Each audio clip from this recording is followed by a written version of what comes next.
Welcome back to The Breakdown with me, NLW. It's a daily podcast on macro, Bitcoin, and the big picture power shifts remaking our world. What's going on, guys? It is Monday, April 28th, and today we are talking about Ark raising its Bitcoin 2030 price target.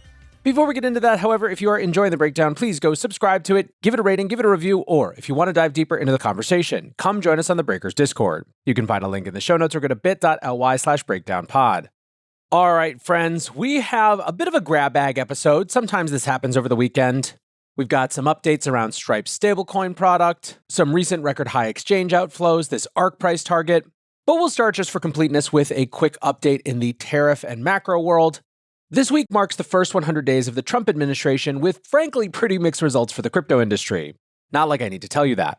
Obviously, we have seen significant progress on the regulatory front and the appointment of numerous pro-crypto personnel. Now, optimistically, I think that when all of the dust settles, those will be the most important things to this industry as opposed to the short-term volatility. However, of course, there has been much short-term volatility and instability set off by tariff policy that has completely disrupted Bitcoin's bull run and absolutely crushed altcoins. This weekend featured very little further movement on tariffs.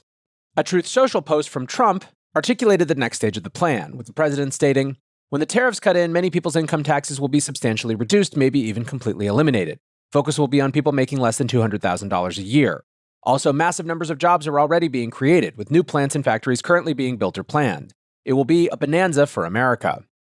Passing a package of tax cuts is firmly on the Republican agenda in Congress, which is back in session this week. In the China negotiation, there has been a little softening. Beijing quietly rolled back tariffs on semiconductors, while administration officials said that the government will keep expanding imports. These comments came as part of a broader speech about supporting exporters and the consumer, so may not contain much signal. Meanwhile, on a Sunday show appearance, Treasury Secretary Scott Bessent expressed his belief that there is a path to a trade agreement. At the same time, he warned that a full deal could still take months. The first ships to sail under tariffs are scheduled to arrive this week, so we'll start to see the full impact on store shelves. The de minimis exemption that allowed Chinese e-commerce companies to avoid tariffs is set to end this Friday, with the platforms hiking prices as much as 300%. In his 100 Days interview with Time magazine, the president claimed that he had made 200 deals. When asked to elaborate on these deals, Trump said, "Because the deal is a deal that I choose. View it differently. We are a department store and we set the price." In markets, gold and Bitcoin both moderated over the weekend on the relative lack of news. Long bond yields continued to be an issue, with the 10-year trading at 4.26% overnight. Yields are no longer rising rapidly, but we're also not seeing the reduction the administration wants to see in order to roll over the national debt. Perhaps the most telling comments from the weekend came from AI and crypto czar David Sachs in his appearance on the All In podcast. After griping that the president didn't receive praise for the stock market recovery, he turned to discussing the shift in the Overton window. Sachs pointed out that, quote, "Before Liberation Day on April 2nd, just 3 weeks ago, no one was talking about the unfair trade practices. No one was talking about the dependencies on rare earths. No one was talking about the race to the bottom. And Trump has shifted that conversation." After receiving pushback from guest host Andrew Ross Sorkin, Sachs added, "By planting this flag in the ground, Trump was creating leverage to then have these negotiations, and he completely shifted the conversation. The fact that you're saying that you don't disagree with where Trump is trying to get to, but it's mostly just tactical, is a huge shift in the conversation." And so I think it's a fair interpretation, between that and the post on Truth Social, that it appears that we're heading into the next phase of the Trump plan, such as it is. Can the administration actually start to combine the tariffs with positive policies for Americans? It seems like that's going to be the next big challenge. Let's move over into the crypto world, where optimism has not left entirely. Ark Invest has raised their bull case to $2.4 million per Bitcoin by 2030. Now, Cathie Wood's investment company is no stranger to sky-high Bitcoin calls. Back in 2021, Wood was one of the first and loudest to call for Bitcoin to begin its march to $1 million as that cycle ramped up. The firm has updated their price modeling with an experimental new model. Their bear case is for Bitcoin to hit $500,000 by 2030, up significantly from their previous call of $300,000. The base case is now $1.2 million, up from $710,000, and the bull case has the firm forecasting Bitcoin to reach $2.4 million, up from $1.5 in the 2025 edition of their Big Ideas report released in February. The optimistic case implies a 72% average growth rate for the remainder of the decade. Each of these forecasts has essentially moved up a band, meaning that their previous bull case is now the baseline expectation. So how do they come to these numbers? Well, Ark Invest price targets are done by estimating a combination of Bitcoin adoption and restriction of liquid supply. Each of these factors, by their logic, has meaningfully shifted over recent months. The massive adoption of Bitcoin ETFs was already baked into the forecast made in February. Almost the entire forecast is premised on Bitcoin being added to traditional portfolios and the growth of the digital gold narrative. This factor is by far the largest differentiating factor on whether the bear or bull case is achieved. Accumulation in sovereign wealth funds and corporate treasuries was also considered and viewed as seeing tremendous growth for the next 5 years. However, this factor was a much smaller contributor to the price target. The big change in the assumptions that led to the massive re-rating was a new experimental model being trialed by researcher David Puel. In this model, he estimated that 40% of Bitcoin is stashed away in long-term holdings or lost through mismanagement of private keys. The analysis then runs their metrics against this much smaller float of active Bitcoin only, leading to the inflated price targets. Now, Puel acknowledged that this methodology is aggressive. However, he argued that this more experimental exercise highlights that Bitcoin's scarcity and lost supply are not reflected in most valuation models today. The report also underscored the change in use case for emerging markets, with Puel writing, "In our view, this Bitcoin use case has the greatest potential for capital accrual. In addition to its store of value characteristics, Bitcoin's low barriers to entry provide individuals with internet connections in emerging markets access to an investment alternative that may provide capital appreciation over time, as opposed to defensive allocations like the US dollar, to preserve purchasing power and avoid the devaluations of their own national currencies." And honestly, with recent disruptions in the global economy, it's reasonable to think that this use case will see even more penetration over the coming years. Now, for many people, ARK's price targets are sort of seen as moon math, the upper bound of what the most aggressive optimists think is possible. However, there's always a ton in these analyses, even if you don't come to the same conclusion, that's worth digging into. I think that this idea that we're not taking account of the lost Bitcoin and that most valuation models assume 21 million is really interesting. And even if you don't think the number that they chose of 40% of Bitcoin never hitting the market is the right one, that really would mean vastly different supply mechanics. Seth Michael Steele believes the report is food for thought, writing, "I'll admit, I had expected the idea of diminishing returns to be disproven by now, and with ARK's new projections, there's still a real possibility that the narrative collapses. The invalidation of diminishing returns doesn't require everyone on Earth to become a Bitcoin maximalist. It could just as well be catalyzed by the rapid deterioration of fiat currencies. That scenario is arguably more plausible and certainly more painful, but it leads us indirectly to the same outcome: Bitcoin becoming the clear monetary alternative. Bitcoin's scarcity isn't static, it compounds. Through its programmed supply schedule and the inevitable loss of coins due to human error, available supply will continue to dwindle. Price and divisibility will naturally fill the gap." Today's episode is brought to you by Crypto Tax Calculator. If you're looking for accurate crypto taxes with no guesswork, check out Crypto Tax Calculator. Get accurate CPA-endorsed tax reports with full support for IRS rules. For those who have fallen down the on-chain rabbit hole, CTC has you covered with more than 3,000 integrations. They have full support for DeFi, staking, and NFTs. Import directly to TurboTax or H&R Block or share securely with your accountant. Create an account, import your sources, and review. It's that easy. Hello, friends. I am thrilled to share that Ledger is once again partnering and sponsoring with The Breakdown. Many of you know, but for those of you who don't, Ledger is the most secure hardware wallet for your crypto and logins. It's trusted by 7 million users and secures 20% of the world's digital assets. What's more, Ledger is a lot more than wallets. Over the recent years, they've built a comprehensive ecosystem of products and services, all of which are designed to make digital ownership more secure and accessible. You can buy your Bitcoin with Ledger and Ledger Live, and so much more. Basically, not only do they want to keep your assets secure, they want you to be able to do more with them. Ledger's newest devices, the Ledger Stacks and Ledger Flex, introduced the world's first secure touchscreens, making it easier and safer to manage your transactions and assets.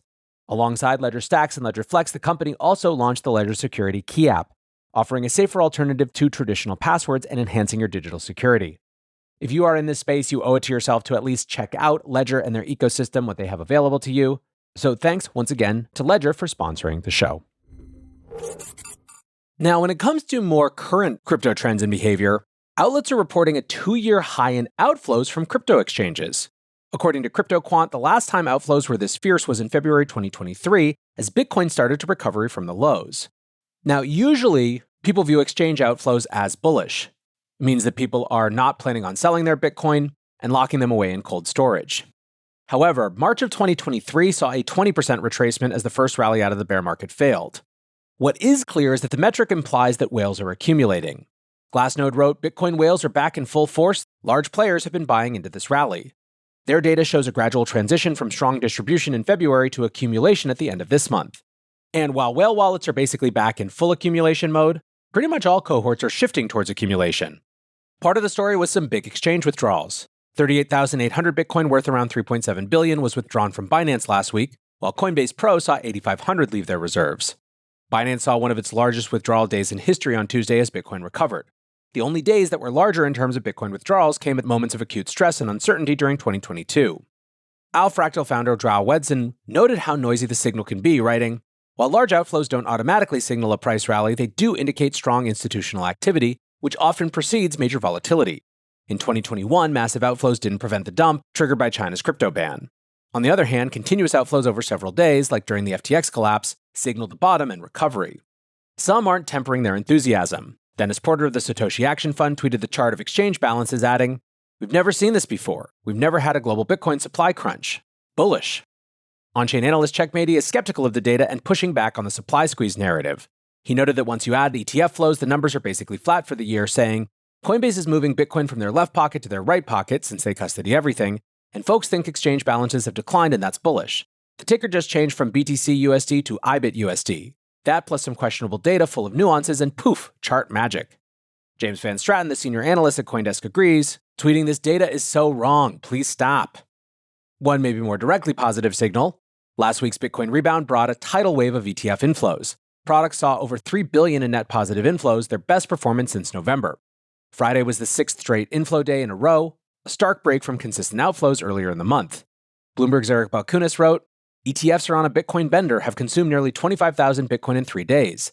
IBIT alone took in $643 million yesterday, number one among all ETFs. What's really notable here is just how fast the flows can go from first gear to fifth gear.